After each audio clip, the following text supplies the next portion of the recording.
We're going to start this work session a little late. Sorry about the revert. This is the review of AM 37-2011, change order number 1 to purchase order, and so on. This is relative to city electric heating for relocation underground facilities on Hoover and Lagos Parkway. Debbie, let's start with you so we get our names on the record. Debbie S. Younger. Paul Holman, Assembly. Mike Gutierrez, Assembly. Patrick Flynn, Assembly. Harriet Drummond, Assembly. Dick Trainee, Assembly. Bill Starr, Assembly. Peter Russell, Internal Audit. Mayo Johnson, ML&P. Mark Smith, ML&P. Rick Miller, MLB. Joe Posey, MLB. Okay. Anybody from City Electric here? City Electric? Nope. Looking at me? Go ahead, Mr. Starr. Well, is somebody going to do anything here? Peter, I know you've talked about I'll it. start off. Okay. I was requested by the Assembly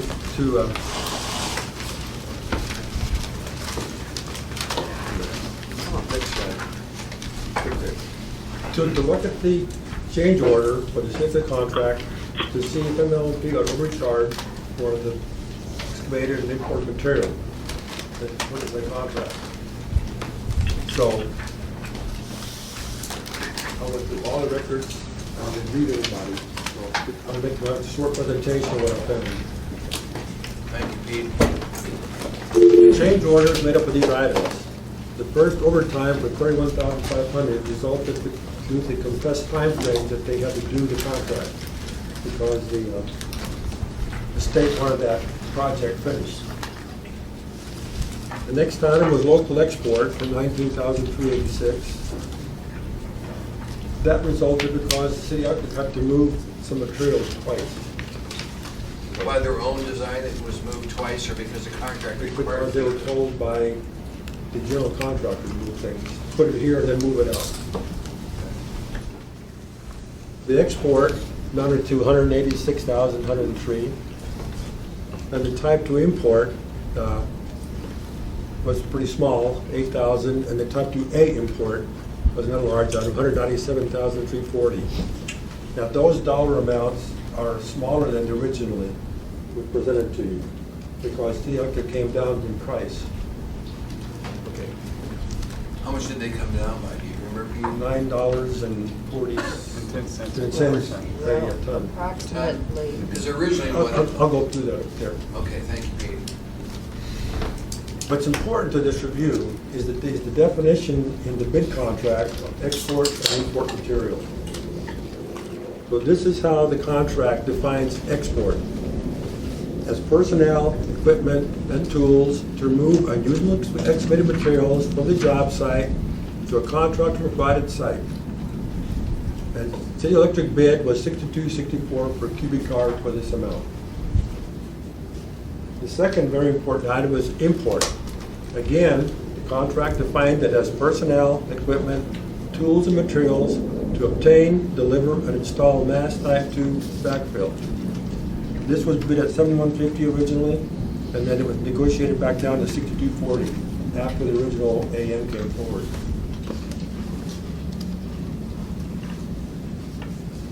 What's really important is to understand that the export bid was not to purchase gravel, or to move gravel. It was what I just read to you in the contract. It involved materials, personnel, equipment, and all that stuff. And import, the same thing. Well, go ahead. Go back for a moment. The import, again, very important, it was not for gravel. It was for personnel, equipment, tools, and materials to obtain, deliver, and install a mass type 2 backfill. So those are very important issues. The local export was not a bid item, but it occurred because they had to use it twice, and MLG negotiated a small price for that during the contract period. The engineer's estimate, the original bid, was based on the assumption that the contractor could excavate all the material and put it back. So they the quantities in the bid that everybody submitted bids on, but 60 cubic yards of export and 10 tons each of the import material. What happened during the contract is that it was found out that they could not put the stuff back in the trench. So they had to haul everything away and replace it with the type 2 and 2A material. And that's where the change order comes in. So to kind of summarize this,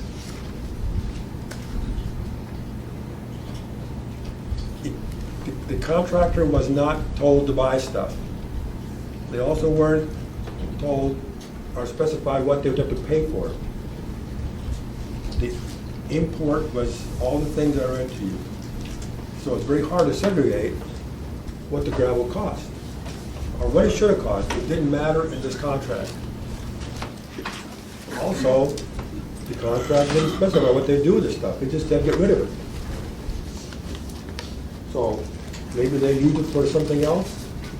It doesn't matter to our contract. The They got rid contract of didn't it. specify what they were to do with it? No, Just to take it out? you just go back to what the export said. But no.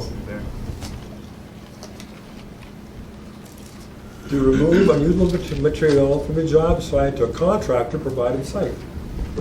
That's all it says. So maybe the wording could have been better in hindsight, but it is what it is, and that's what everybody bid on, all the 4 proposers.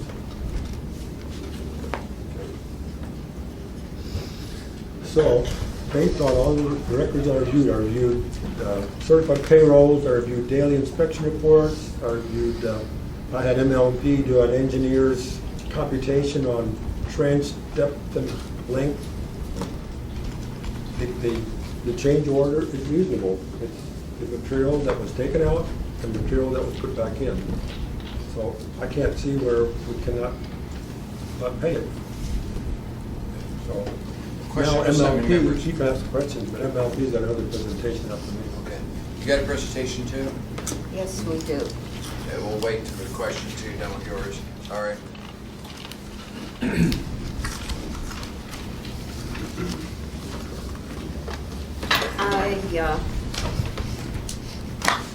Since, as I run through this, there may be questions, but I'd appreciate it if you just jot them down by the slide and hold them to the end, because some of the things that you might be asking come up later in, Thank you. and I think there should be enough there for anyone. Anyway, the Tudor and Lake Otis intersection job was a very successfully expedited project. It wasn't a project without some problems, but from the public standpoint, it worked out very well. The project was initially expected to go in 2008, not on an expedited basis. That didn't happen because some of the easements weren't in place at that time. And so we were asked, and with our crews, we did a portion of what was going to be part of that project in 2008 along Lake Otis Road. But our work area for 2010 was along the north side of Tudor, west of Lake Otis, and on the east side of Lake Otis, north of Tudor, down to 42nd. Okay, the original change order, her original contract was $313. The original change order, if nothing had been negotiated, would have been over $500,000.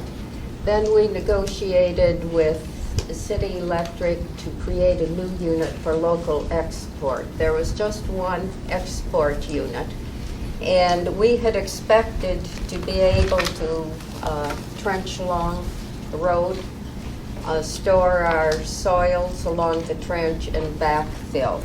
That our trench is under the bike path along there. We had anticipated good material as being under the bike path, which it usually is, and in the road prism. It wasn't.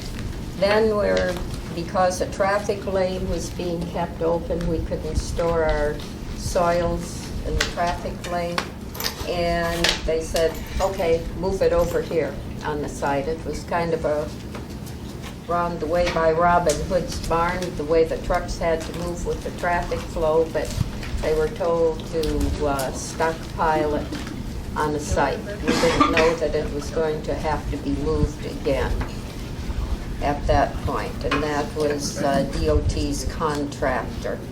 Later on, a couple weeks later, that contractor decided he wanted to use that area for something else. He said, get your soil out of here. So we had to export it again. What we negotiated with the contractor was down to about $14.50 for the first local export. So it wasn't counting twice to move the same dirt, even though it had been in a pile there. So the $472 change order that we came for in December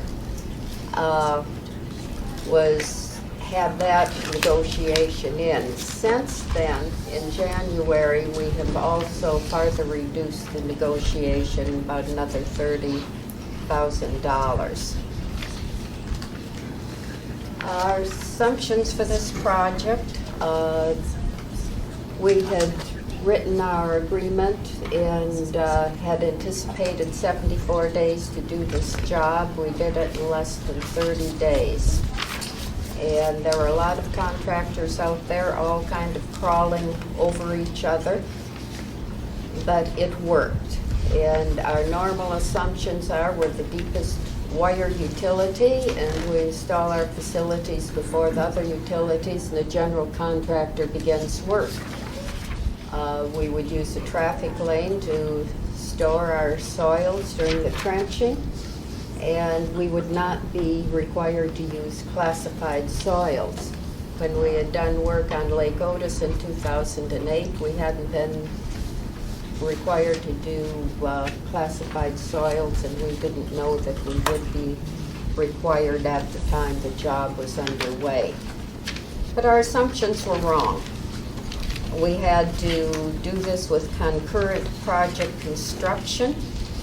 We had to use classified soils, and we therefore had to remove the excavated soils. The question came up, are we lousy at estimating on these jobs? Generally, we are not. We're pretty close. We went over some of our previous jobs in the last couple of years. You can see the varying costs of import and export. And the Tudor bids, we took a look at the various contractors and their amount that they had put in their bids for import and export. All the contractors put something in a little differently as they see a job. So if we take a step back and look, what were the bids on the project? I just thought you might be interested in that. As you can see, the bids themselves vary. And then taking a look at it with negotiation, what would it have been without negotiation, what these change orders would have amounted to by the various contractors. City, after negotiation, is down to $442,000. We have no way of knowing. I have something out of order here. Okay.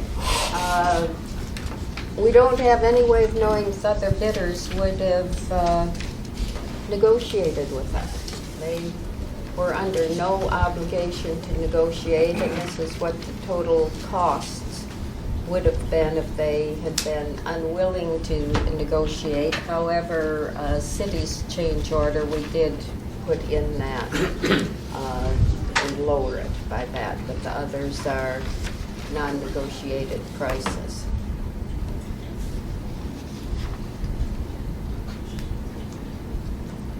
So what about negotiating the costs? Our contract said no adjustments to unit prices for underruns or overruns will be made. It was very specific. In Mass, if you want to take a look at Mass, there's you can renegotiate on major bid items, but this did not meet the criteria that is defined in Mass for a major bid item. And the contractor was under absolutely no obligation to renegotiate. And we have no way of knowing if the others would have been willing to negotiate. However, city did. So the first change order you saw was for 472 that you saw in December. They had at that time added a local unit for export, which amounted to roughly $64,000.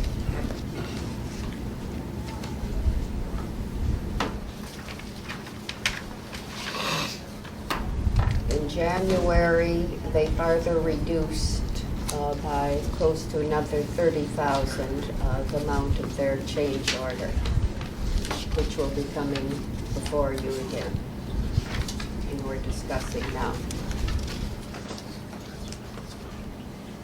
We've learned a lot of lessons from this, and a good deal of the problem was with communications, and communications among ML&P, the contractor, DOT, PM&E. There are a number of ways that we have looked that we can improve our communications. This has been a learning experience for all of us. And even with an expedited process, we have to lay out the way we're going to do our communications better. And then also the training. There needs to be training for engineers, inspectors, form redesign. We've figured out ways that we can simplify the forms and make them easier usable, that raises flags sooner that there's problems.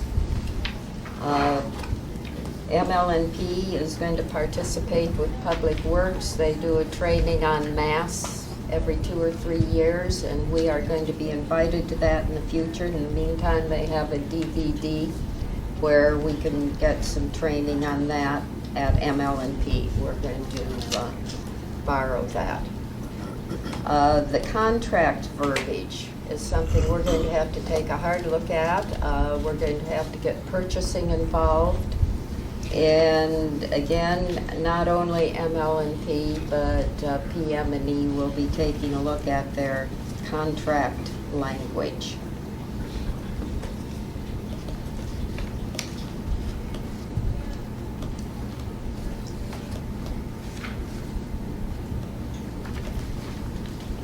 Because this is such a large change order, and frankly it snuck up on us in 30 days, and we should have been more aware. But as the field changes became necessary, we should have taken an estimate on how much this was going to be overall, because the project had 3 separate areas where we were working at various times. What we were doing in one area, we didn't necessarily expect that we'd continue to the next one. We should have put out a stop work order and had you call a special meeting to address this.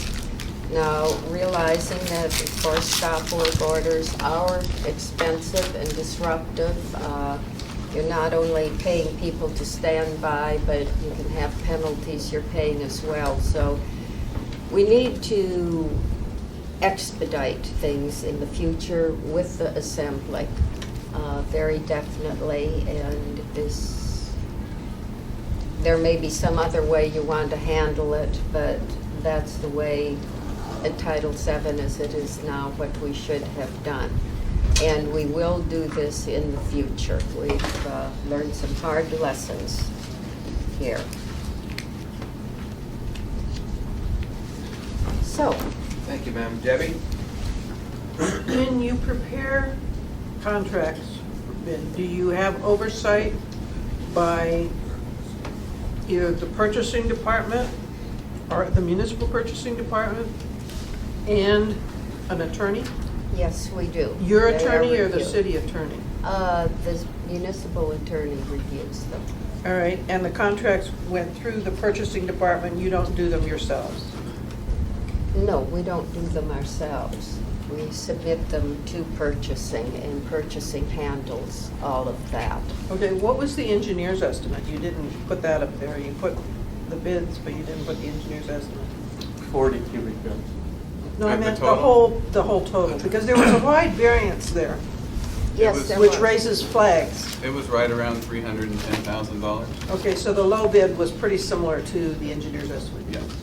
My experience, and Harriet can chime in on this one because we both did, is when you get a wide disparity on bids, sometimes I think it bears to have extra scrutiny on the low bid.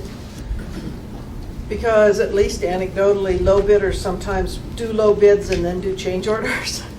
And so it, to my mind, merits extra scrutiny on change order requests, not only when they're large, but also when they come from somebody that's a way low bidder than other bids. So I'm assuming you do that. Yes. If not, I hope you do. Through the chair, as explained in the presentation, all of the change orders were driven by externalities that were not driven by any of the things that we thought would happen. Yeah, but Jim, I mean, every change order comes from at least some rationale for an externality. I mean, nobody says, oh, I want to change, they come up with something. But typically, you really have to look at them closely, I think, in certain circumstances, more so than you do in other circumstances. That's all I was trying. And generally, through the chair, when we have a contract, we generally do most of our own work, Debbie. And so therefore, sending work out to a contractor is something we try not to do. The port project is a project that we do, export, import, varying everything. This project is a state project with a city component to it, and we were the low person on the totem pole for being able to make decisions about what to do with the dirt and what standards were changed as to what we expected versus what the state demands. When the state says, this is our road, this is what we want under the road bed, totally different than what we had done before, threw everything out the back. And we should have just stopped right then and said, we expect this to be out of control, and we will next time. Thanks, Deb. I got 5 others. It started interesting discussion. Elvie? Thank you, Mr. Chair. I know I got you on there, Paul. I'm going to get off subject a little bit, but I have to seize the opportunity to talk about what a great job the contractors did on that project. I had several meetings with business owners while it was going on and worked really closely with Chung Kim, the project manager. They did an extraordinary job on that project, and it's Mr. Training in my district, as you all know. So I had to just take the opportunity to share that. With that said, my question is, unless I missed something, is it normal process to take the highest bidder and negotiate a lower price even though you've already had lower bids? No. Well, what I thought I saw was exactly what I just said. I can help you out there, Patrick's no. gonna help me out, okay. The change order question was where they were highest. Yes, He's extending that's the what order the itself. change order. Right, but even so, with the change order, price being higher, I still ask the same question. Somebody else had a lower bid. No, slide number 7 shows what the bids for the Okay. project. Big hypothetical. All right, well, thank you very much, I'm glad to hear that. Thank you, Mr. Chairman. Pat? Well, thank you, Mr. Chair. Actually, we sort of was nibbling at the same subject I was, which is, and maybe it's the right question for Fred, I don't know, but just City Electric, when they bid on projects with the city, tend to have higher than average change order rates. They haven't with us. And so this one was sort of somewhat surprising that the change order rates were so much higher than the other bidders. Well, yes, it was due to the work that had to be done. I'm not arguing about what happened. No, Slide they- 8, you show what the cost would be with each bid for the change orders. And I'm just taking note that City Electric is pretty high, a lot higher than, for example, MPC. Is that a common thing that we see when we get bids from City Electric? Their change order rates tend to be higher. No, they don't. It just depends on the units. Just for example, Yeah. let Pete go ahead and then I'll answer. This had to do on 2 specific line items where City Electric bid high in those 2 items, even though they got the low bid. They just kind of guessed right, is what happened. The import and export. They were the highest on those 2 line items, but the lowest on the total bid. Jim? City Electric, correct me if I'm wrong, Lyle, they did the project through Eagle River all the way to Clifton. Yes, they $18 did. million plus contract. And we thought they did a good job. We made $2 million off of it. They did not eat into No. our receipt coin. She's not gonna go there. A lot of complaints about There that. are a lot of complaints, but the project was done and it increased the reliability of Eagle River. And the only other question, in our bid review, do we have a criteria for looking at what change orders might cost as a factor as to whether to award the bid to the bidder? I'm sorry. No, we don't look at the possibility of change orders. We are assuming from the bid that, I shouldn't say that. We do at times. There is a provision in Mass relating to unbalanced bids. And the purchasing officer has the authority to reject bids if it appears unbalanced and if in that unbalanced bid, there is a possibility of that low bid no longer being low. So if we find something that is unusual, such as the export and import material, if we looked at that and said, gee whiz, this could really go out of whack, then and increase dramatically, then we would look at it and say, we screwed up on our specification, number 1, and we need to rebid it. Or number 2, the contractor is trying to get to us and we can throw him out. But the rule has been, so far, anytime I have found that, we go to the mayor and ask for authority to reject all bids. Anything else, Pat? That's all. Bill? I have a question about the ability to collect money from anybody else to help cover the decision to reclassify the needs for the soils. First off, I would assume somebody did core sampling or soils tests and served as the basis of that. So what I'm getting at is when the determining factor was, I assume it was QAP came to you guys and said, you can't put that stuff back in there, you better put rated soils in there. So that's sort of what triggered this whole thing was, okay, I guess we will. So my challenge is when the terms of the scope of work were changed outside of basically what you thought was going to happen, why wouldn't we have a recourse back to somebody else for reimbursement? Well, we certainly hope we do. We had anticipated that we were going to be reimbursed for this. Are you going to be? We intend to pursue it, We yes. intend to pursue it, yes. With who? With PM&E, that's who our agreement is with. Our own agency then? Our own agency, yes. So Now, ultimately, the taxpayers they pay. in turn are getting their money from the state. Which is in turn getting it from the federal government, because I think this project was part of the stimulus money. Here's where I'm challenged with, and it's not to chastise anybody, but the Title VII regs are set up so that we're part of the loop in the appropriation of those dollars. So in the inference that if you pass that over to TM&E and there is no other pocket of money to get it back from the feds or from the state reimbursement, then the circle widens. Title VII is for that. In this particular case, I won't pick every piece of the change order apart, but everybody gained when they decided to shut down Tudor and Lake Otis for those 4 weekends. Everybody did. So, to say all of a sudden that 528 labor hours were on overtime, but the project scope was 7 weeks shorter. So we can argue about how that was there, but in the specifics to the contract, what they were paid to do was open a trench up, get all the soils out of there, and lower the line. So is there a trenching criterion in the contract? Because here's what I'm trying to illustrate to you is that they had to compact, they had to trench, they had to, water, de-water, whatever the scope of what that was in their original contract. So when Peters tells me that it doesn't matter, dirt's not really the issue, it's the labors and all the other things, they were already being paid for the labors. You just increased their quantity. You didn't increase the trench size.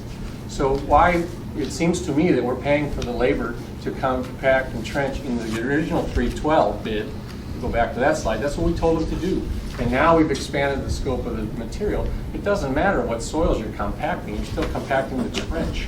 So what gives them the right to say that you gave us the contract amount to open the trench up, compact it. Our anticipation was we're going to pour that soil back in there, compact it, do your fiber lifts on 12-inch lifts, water it, whatever, up to the standard of the road bed. Now all you're doing is getting rid of that soil and adding back into that. The labor is loaded in there again the second time, and that's why I focus in on the only element that's different is the material you used. In this case, type 2 rate is probably easier to compact. So why does it not appear that of this 442 they're charging us twice for the same amount of labor? Well, because it's the same amount of labor if they put in fresh fill rather than the fill that they took out. Correct. And the other still has to be hauled off, and the fill still has to be put in and compacted and all of that. So they're not charging the labor twice. They only did the work once. This is where, when I pen it on the public record, rated soils, especially in the quantities that you're talking about, are $7 a ton, oftentimes stockpiled on the site by QAP, which they were at 42nd and Lake Otis, as well as the spoils haul-off was stockpiled at the contractor's provided site by the overall director of the project. So what I'm wanting to know is how do we even know that they had incurred a cost over and above that and it wasn't supplied by others? Do we know that? I'm not quite sure what you're asking, but no, QAP had us, first they told us to stockpile one place, then they moved it. Then they told us we had to move it and get it off-site completely.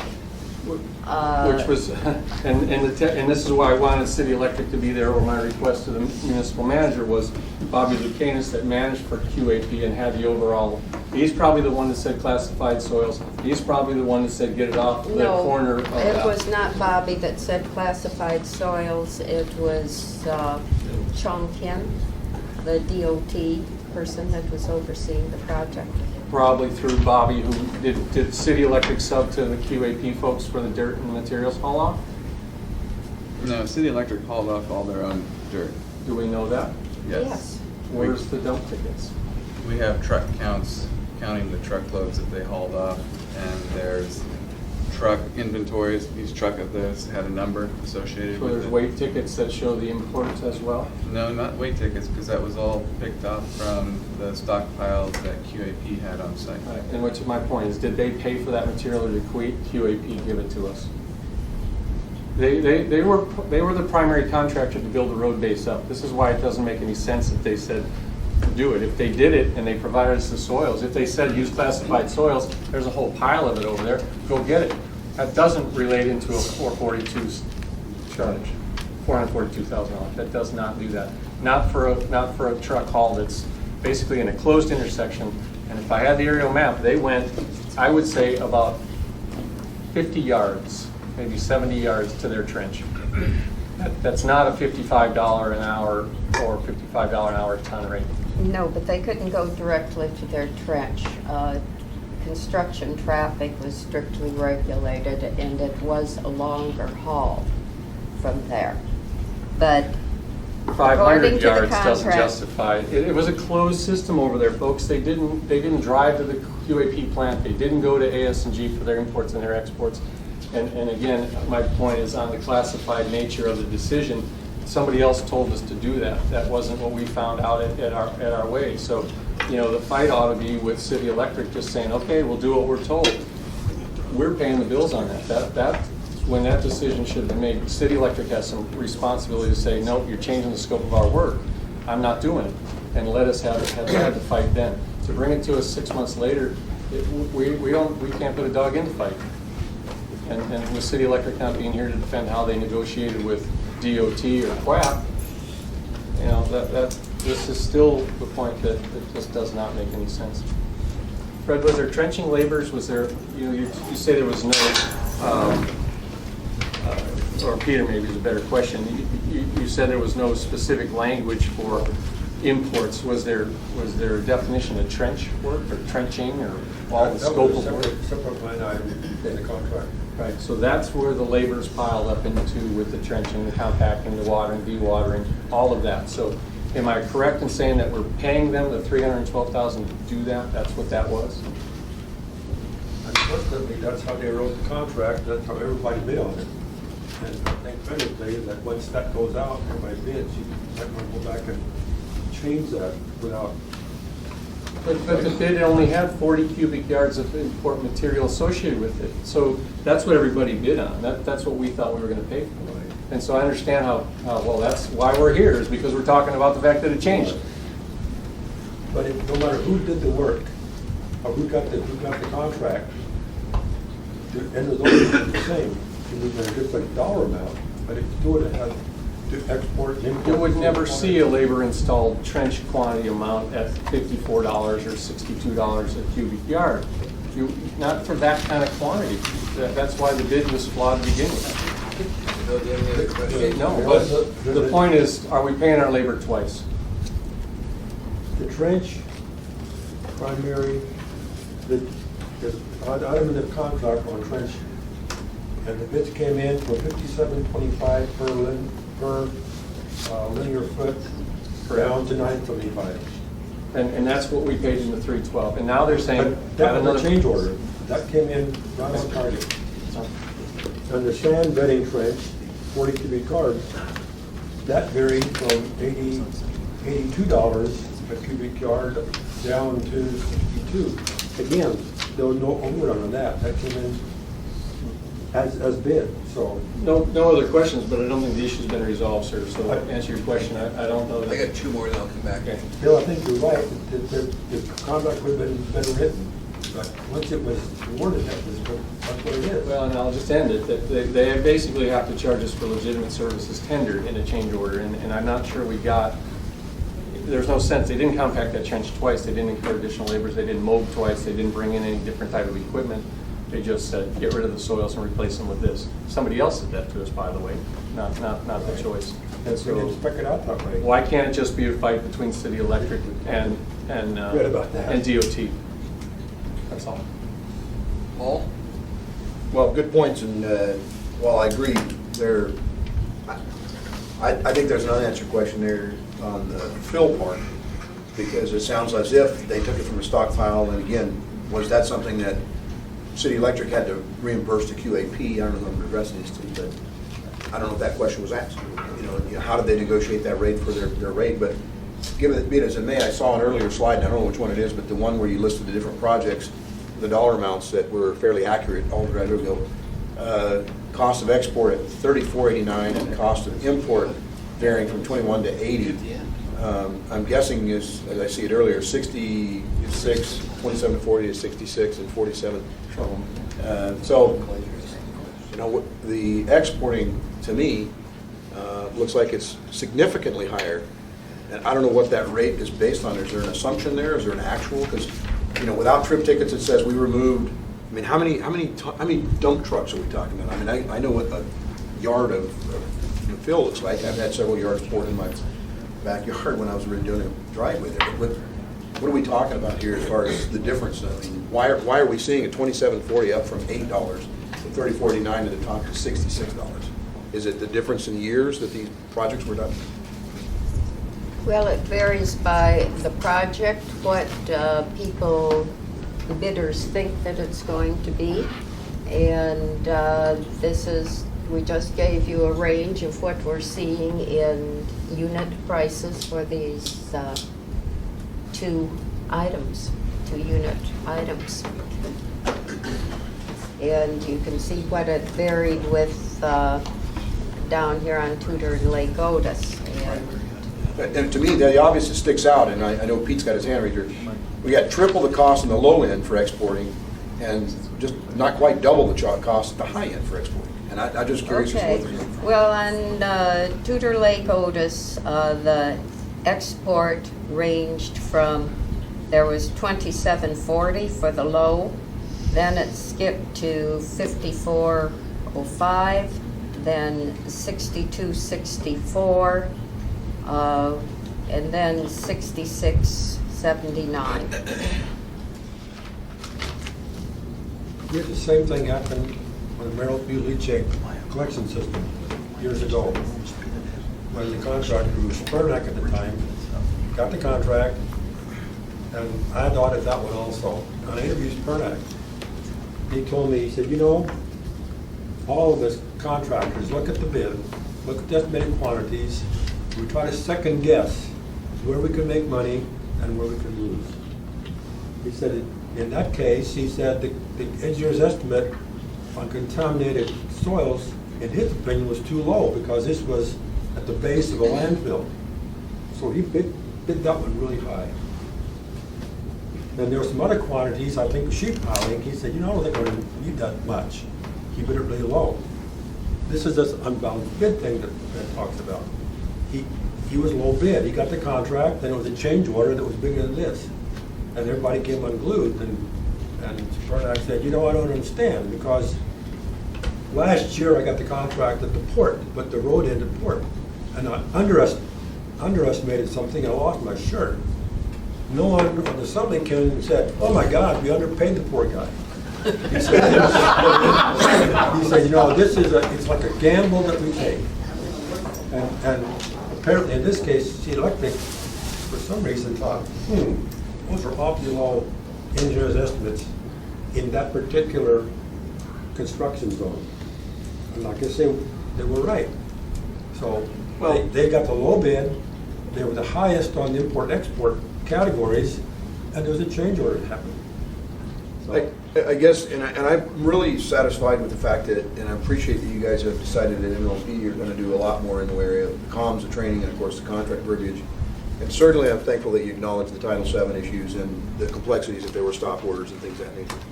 But it does seem like when you're working on particularly joint projects, now I think we're in a lot more control, agreed, if we were working on strictly our own project. A lot less control if we're working with more contractors and different agencies and such. Which to me seems and stands out for everybody that there should be some contingencies if this, then that, in a lot of areas to include. I don't know, for instance, with any of this material moved away, you just brought up a good point. Was any of this material contaminated? Could it be reused, for example? Does a municipality have a project going on at the same time that could be reused somewhere else? Do we have a location we could have stored the material? I mean, there's a lot of questions that were left unanswered here that likely need to be, put in there. Plus, my understanding in the reading of the original audit that you did, Pete, was they had some guy whose task and nor training was actually he was double tasked here, if you will, and wasn't keeping a close eye and wasn't asking for load tickets and things of that nature. Right. And so, to me, there's some accountability there that needs to be taken care of. I don't know whose responsibility it is, but clearly we all have to collectively answer, of course, to the taxpayer. I mean, and Bill pointed it out. If we start shoving and punting the football down the field, somebody's going to dig out of their pockets for it. Literally, the company has to get paid. We're not going to expect them not to. And we're thankful that they are negotiating with us. I mean, as you pointed out many times, they didn't have to. And You know, so I'm glad that we're at least at that point, but I think we ought to at least do our best to try and make sure this doesn't happen again. I mean, that's where these are exceptions we got to manage to, right? No, this is, You know, this change order has brought up a lot of issues that now are going to be worked. MLP didn't realize that Public Works and PM&E had training for their inspectors. So we had joint meetings, and now they're going to collaborate, and they're going to train their inspectors. Good. So I mean, I think there's a lot of positives that came out of this thing. They also, if you look at the double, like Bill pointed out, there's 2 places they talk about the same thing. That probably won't happen again. Thank you. Harriet? There's a lot of learning curve that happened on this. Harriet, and then back to Bill. Finish up the hour. Thank you, Mr. Chair. I'm just curious what the total project cost of all the construction at Lake Otis and Tudor was outside of MLP's part. And how did all of that come in? And, you know, was it under the bid amounts in the end? You know, looking down the road, domino effect of where the money's going to come to pay for this. That's my one concern, and probably not relevant at this level. My other concern, my other statement is just to echo Ms. Red Jackson's and Mr. Trainey's district benefited from this being done, and to have stopped it, as you say, should have happened, sounds like it would have cost a hell of a lot more than $120,000, considering all the contractors involved, and having stopped it. And as somebody who does not often drive through Lake Otis and Tudor, I was frankly amazed at how early it was finished and how beautiful it was when it was done. So, you know, I'm thankful that you guys renegotiated it to the point that you did. It sounds like, according to Mr. Raskams, that we're stuck with having to approve it, and anything else that we do is going to get us into further trouble. So thank you for the presentation. It's not 100, if I'm next. Actually, Jim's next, a quick answer, and then I'm coming to you. Just a point, I did talk to the Deputy Commissioner for DOT about this project and about what we're going to do better in communications with his folks all the way down the line on projects. Because about every other year, we end up doing a big project for DOT because of a road project that they do. The one off northern part of the city over by Clark Middle School went very, very well for us and for them. And that was instructive, but we still need to learn from this one to make sure we don't end up here. What was the number, $43 million? Is that what I heard? Approximately. Okay. But you know, Jim, I appreciate all the work that was done on this because Tudor Lake Otis is vital to my district. And Harriet, thank you for admitting that you drive through there occasionally. I appreciate it. I remember I was down in a meeting with Mayor Benkich and Ben Stevens. When Ben told us straight-faced, he said, I don't know why you guys want that fixed. Nobody in my district ever drives through Tudor Lake Otis. That's right. I think Mr. And Stevens we were lived looking in at my him district like, at what one town are time. you living in, Ben? Bill? Well, just, Mr. Drummond, so you get your numbers right, it's more than $120,000. We're asked to approve a $442,000 change order for a project that was initially bid at $312,000. So we're doubling more than that. So it's not $120,000. You could have bought a lot of labor, but we had basically 4 weeks of condensed time frame, but Tudor Lake Otis was open, all that. So I'm back to who produced the soils reports for the basis of the job, and is there any premise in that? There's O&E protection insurances, we did core samples, we did soils tests. You know, if it was non-ratable soils, did we tell that to DOT saying you're digging into non-ratable soils? Did we do that? You don't do a dirt work job without core samples and dirt engineer summaries. Do we have any? I believe that was DOT's civil engineer, probably has a geotech report. Okay, back to the thing about changing the classifications of the requirements. Mr. Posey, you can't expect the municipality to have to pay for when we discovered, and this is what happened, discovered unratable soils. And you can't expect us to be held accountable for now having to replace unratable soils with classified soils. That's outside, well outside the scope of the contract, of the determination. So, and I'm going to speak, I'm not done with this, is I think we should say no to the change order and force it. And I guess I want to know from legal, no one's here, is what happens if the assembly says no? He's hiding, he's here. I'm not a lawsuit guy, believe me, I'd rather deal with it accordingly, but City Electric has some culpability here because they said, okay, we'll do what we're told, even though they knew it was outside their contract specifications. It's a mature vendor. They knew Title VII kicks in here, folks. You can't double your contract costs without saying, wait a minute, do we have approval for that? So where's the culpability here, and what happens if we say no? Dennis? Step up to the microphone, sir. You can have your chair back. That's how quick he's willing to change seats. I told him to sit up here with me originally, so I knew this would happen. Thank you so much, Mr. Posey. Assembly members, interestingly enough, I've seen a case recently, and I forget the jurisdiction, it's outside of Alaska, where a contractor got stung for the cost of a change in their project, even though they were told by the officials they were working with that they needed to forge ahead with the work. Those officials didn't have an appropriation supporting the contract work. And that being said, it's a brand new case. I don't know whether there's going to be an appeal, and it tends to run against a lot of decisions that find that a city government can be stopped if they direct some work to be done and the contractor relies on that. In this case, the work done is within the scope of the contract.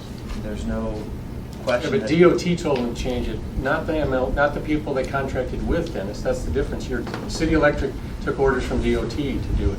No, City Electric took orders from us. DOT gave us orders. Remember, I mean, I know you're talking about the different kinds of failures and so forth, but the initial problem, if you will, is that we made the assumption that we were going to be able to use that material again because we had done so before. I understand that. What if we don't approve it? We're running out of time. What if we don't say yes to the change order? Well, you're asking me for off-the-cuff answer. You're a lawyer. I'm not. So what is the off-the-cuff? The off-the-cuff answer is that I think you're going to have a problem. I don't think you're in a good position to deny payment. On what basis? The contractor performed. There's no So as a evidence. legal counsel, I've got two more that are running out of time. George? I just want to, I think I heard something that was said, I just want to make sure that the record is corrected, and it had to do with funds available or going after funds. And Jerry, would you just real quick explain, just correct that? Yes, Jerry Hansen from PM&E. The project was funded from two different, the state paid for the construction, the municipality, PM&E was paying for right-of-way acquisition, design, and utility relocation. And those funds came from state grants and bond funds. And usually we use the state grants first, and hopefully we have some money left over. In this case, whatever we negotiate with ML&P would be from Arts of Roads and Drainage bond funds. Paul? Quick, I'm not happy with the result of this particular part of this project, but I am really satisfied with the project. It was done as stated ahead of time and looks very good. And I do use that intersection going to and from my part of town. So it's a great project. Everybody goes through Tudor Lake Otis. It's a great project, and it's unfortunate this happened, and I just hope we can work together jointly to make sure it doesn't happen like this again. Thank you. Thank you. Chris, anything from your end? I don't think he's on anymore. Thought he was. Well, this work session is over. The next one will begin in a couple of minutes on the SMG contract. Thanks for being here. Places for the sign. Tell me